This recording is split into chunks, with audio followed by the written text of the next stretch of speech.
Assalamualaikum dan salam hormat. Berita Pagi Sarawak edisi Jumaat 2 Oktober bersama saya, Abang Muasli, Abang Bersamad.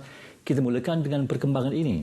Sarawak berpotensi mengeluarkan produk berkualiti hasil daripada sumber semula jadi. Ketua Menteri Datuk Petinggi Abang Johari Tun Oping berkata melihat kepada hasil produk dari luar negara yang mengguna pakai material dari Sarawak, beliau mahu hasil bumi negeri ini dimanfaatkan sebaik mungkin. Datuk Petinggi Abang Johari mengambil contoh gelas berkualiti dari Jepun yang menggunakan pasir silika diimport dari Bintulu, Sarawak.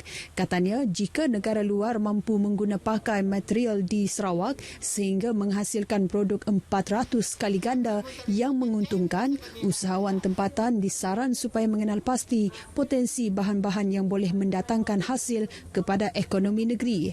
Datuk Petinggi Abang Johari berucap demikian pada Majlis Pecah Tanah Pusat Sains Sarawak di Petrajaya, Kuching. Pembinaan pusat berkenaan di tanah seluas lebih 4 hektar itu dijangka siap pada 2024. Pusat itu akan berfungsi sebagai hub penyelidikan sains dalam menyokong sektor pendidikan negeri ini.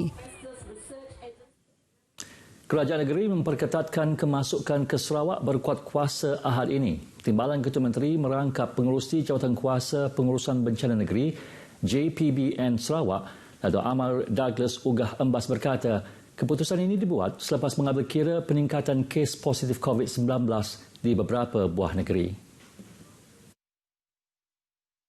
Itu tata cara kemasukan ke negeri Sarawak dari Sabah dan Labuan. Semua warga negara Malaysia dan bukan warga Malaysia yang berada di Sabah dan Labuan tidak dibenarkan masuk ke Sarawak mulai 4 Oktober 2020 sehingga 18 Oktober 2020 pada 14 hari.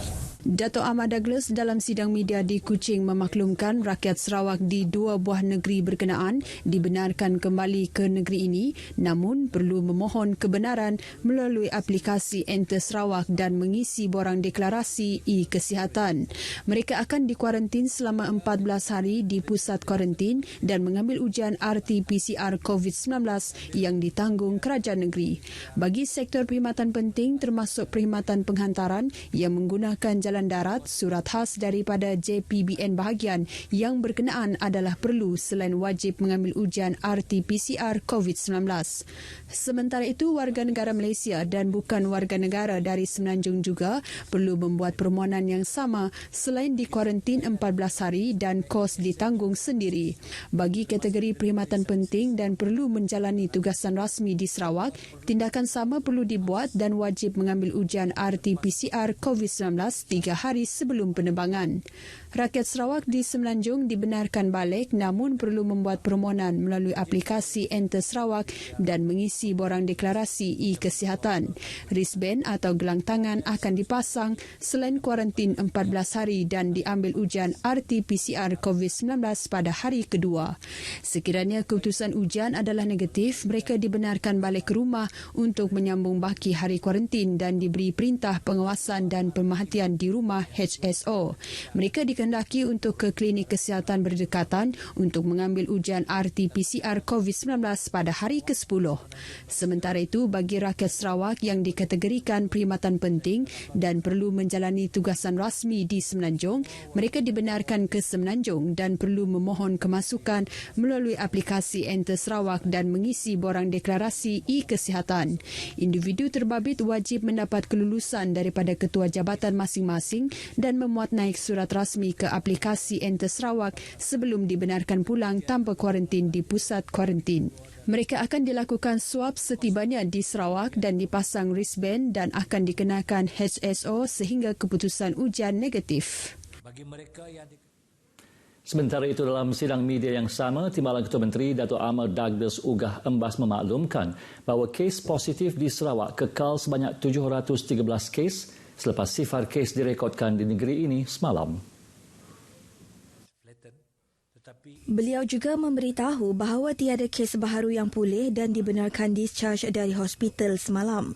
Ia menjadikan jumlah keseluruhan kes positif yang telah pulih ialah seramai 682 orang. Manakala jumlah kes yang masih mendapat rawatan dan diasingkan di hospital kekal seramai 12 orang, iaitu 6 di Hospital Umum Sarawak, 5 di Hospital Miri dan 1 kes di Hospital Bintulu. Tiada kes kematian baharu dilaporkan semalam, menjadikan jumlah kematian kekal seramai 19 orang. Semalam juga turut dilaporkan 12 pesakit dalam siasatan PUI yang baru, manakala 1 kes PUI masih menunggu keputusan ujian makmal. Daerah Kuching dan Lawas kekal berstatus kuning, manakala 38 buah daerah yang lain di Sarawak kekal berstatus hijau. Memainkan peranan. Pelbagai pembangunan kemudahan infrastruktur telah dan sedang dilaksanakan di kawasan Dewan Undangan Negeri Dun Balih di Kapit. Timbalan Ketua Menteri Tan Sri Dr. James Jemut Masing merangkap Dun Balih memaklumkan setakat ini hampir 3 bilion ringgit diperuntukkan bagi tujuan tersebut dengan melibatkan 5 projek yang sedang dan bakal dibina. Tan Sri Dr. James mendedahkan antara projek yang sedang dilaksanakan ialah pembinaan Jalan Nangan Mujong 73 km dengan kos 1.2 bilion ringgit, jalan masuk Nangan Sepanggil Tuno bernilai 600 juta ringgit, Jambatan Sungai Merirai 3.9 juta ringgit, manakala Jambatan Batang Baleh, Jambatan Sungai Mujong dan Jambatan Sungai Banyau yang telah siap menelan kos 123 juta ringgit. Sementara itu, ujar beliau antara projek yang bakal dibina ialah Jalan Rumah Nyamuk, Nanga Serau, Nanga Gad, Sekolah Menengah Kebangsaan Baleh dan Sungai Kain dengan kos 380 juta ringgit akan mula dibina akhir tahun ini. Manakala jalan menuju Tuno iaitu Nanga Mujong, Nanga Tiau atau Tuno pula bernilai 550 juta ringgit telah diluluskan di bawah rancangan Malaysia ke-12. Tan Sri Dr. James yang juga Menteri Infrastruktur dan Pembangunan Pelabuhan mendedahkan perkara ini untuk maklum balas terhadap kenyataan di akhbar tempatan baru-baru ini yang mendakwa beliau gagal membangunkan infrastruktur di kawasan Baleh. Kerajaan negeri komited membangunkan sebuah kawasan di skim Sebenar dan Sungai Ilas dalam bahagian Serikeh sebagai kawasan food basket. Kawasan seluas 7,779 hektar itu akan dibangunkan dengan industri pertanian buah limau bali madu atau pamelo madu, limau dan nanas. Menurut ahli Dewan Undangan Negeri Daro Safi Ahmad, penduduk di kawasan Sungai Ilas telah memulakan projek ladang limau Bali dengan keluasan hanya 6 hektar sejak tahun 2000 dan kini telah mencecah 57.65 hektar. Menyedari potensi kawasan itu, Kementerian Permodenan, Pertanian Tanah Adat dan Pembangunan Wilayah Sarawak kini berusaha memajukan lagi kawasan itu dengan penyediaan prasarana yang diperlukan. Dalam pada itu, Safi turut menjelaskan pembinaan jalan raya ke kawasan itu yang kini sedang dilaksanakan dijangka siap November 2022. Jadi tidak lagi bergantung kepada generator. Dari ini juga saya melihat ini satu peluang yang terbaik kawasan itu dimajukan untuk industri ataupun bidang pertanian, termasuk pembukaan kilang-kilang yang bersesuaian barangkali untuk masa akan datang apabila seluruhan kawasan seluas 7,700 hektar itu diusahakan sepenuhnya. Dan ini sudah pasti akan memberi peluang pekerjaan kepada masyarakat sini. Beliau ditemui pemberita selepas menghadiri upacara miring bagi projek pembinaan Jalan Bawang Asan, Tanjung Manis, Sungai Ilas ke Kampung Sebenar yang diadakan di kawasan Rumah Lisa, Sungai Ilas. Pada majlis tersebut, Safi turut menyerahkan surat tawaran penambahbaikan perumahan rakyat miskin Sarawak kepada tuai Rumah Lisa yang bernilai lebih RM47,000 bagi membantu baik pulih rumah panjang 13 pintu itu. Bahagian siasatan dan penguatkuasaan trafik, Ibu Pejabat Polis Daerah Kuching akan melaksanakan penutupan dan lencongan di 4 buah jalan di pusat Bandaraya Kuching bagi memberi laluan kepada Majlis Kesyukuran bersempena sambutan Hari Jadi ke-84 yang di-Pertuan Negeri Sarawak pada 9 hari bulan ini. Ketua Polis Daerah Kuching ACP Awang Din Awang Gani dalam kenyataan media memaklumkan jalan-jalan terlibat ialah Jalan Masjid Bahagian, Jalan Market, Jalan Lebuh India, Jalan Ku Hun Yang dan Jalan Gambir. Penutupan dan lencongan jalan terbabit akan bermula pada pukul 5 petang sehingga majlis dijangka selesai pada pukul 10.30 malam. Beliau bagaimanapun berkata keperluan penutupan dan lencongan jalan bergantung kepada keadaan semasa berdasarkan aliran trafik. Dalam pada itu, tetamu jemputan yang menghadiri majlis berkenaan adalah dinasihatkan untuk meletak kenderaan di sepanjang kiri Jalan Gambir dan tempat letak kereta Poliklinik Jalan Masjid. SCP Awang Din juga memaklumkan bahawa semua petak letak kenderaan di sepanjang kiri Jalan Gambir akan dikosongkan bermula pukul 4.30 petang. Oleh itu, orang awam dinasihati supaya merancang perjalanan masing-masing pada hari tersebut sekiranya mempunyai urusan di pusat bandar. Majlis kesyukuran berkenaan dijangka akan dihadiri 400 tetamu termasuk Yang di-Pertuan Negeri Tun Pehin Sri Abdul Teh Mahmud dan isteri Tuan Dato' Patinggi Ragat Kurdi Taib serta Ketua Menteri Dato' Patinggi Abang Johari Tun Openg dan isteri Dato' Amar Jumaani Tun Tuanku Bujang selain Menteri-Menteri Kabinet Sarawak.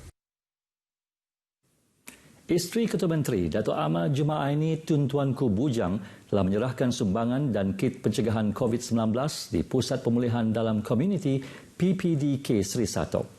Penyerahan dilakukan bersama Sarawak Badan Amal Tenaga Isteri-Isteri Sebati semalam.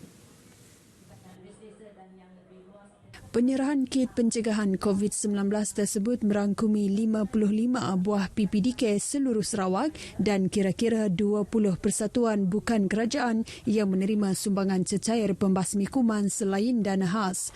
Antara bentuk sumbangan yang telah diagihkan Sabati sepanjang COVID-19 ialah peralatan pelindungan diri serta kamera litar tertutup untuk petugas barisan hadapan di Hospital Umum Sarawak, Hospital Sentosa, Hospital Miri dan Hospital Bintang dulu. Program tersebut merupakan inisiatif Sabati dalam menjaga kebajikan dan khidmat bakti kepada komuniti selain menyokong usaha barisan hadapan dalam mengekang penularan wabak virus COVID-19. Setakat ini dahulu berita pagi Sarawak hari ini. Sentiasa amalkan pemakaian pelitup separuh muka di tempat awam dan terus patuhi SOP yang ditetapkan. Bersama kita cegah penularan COVID-19. Assalamualaikum dan jumpa lagi.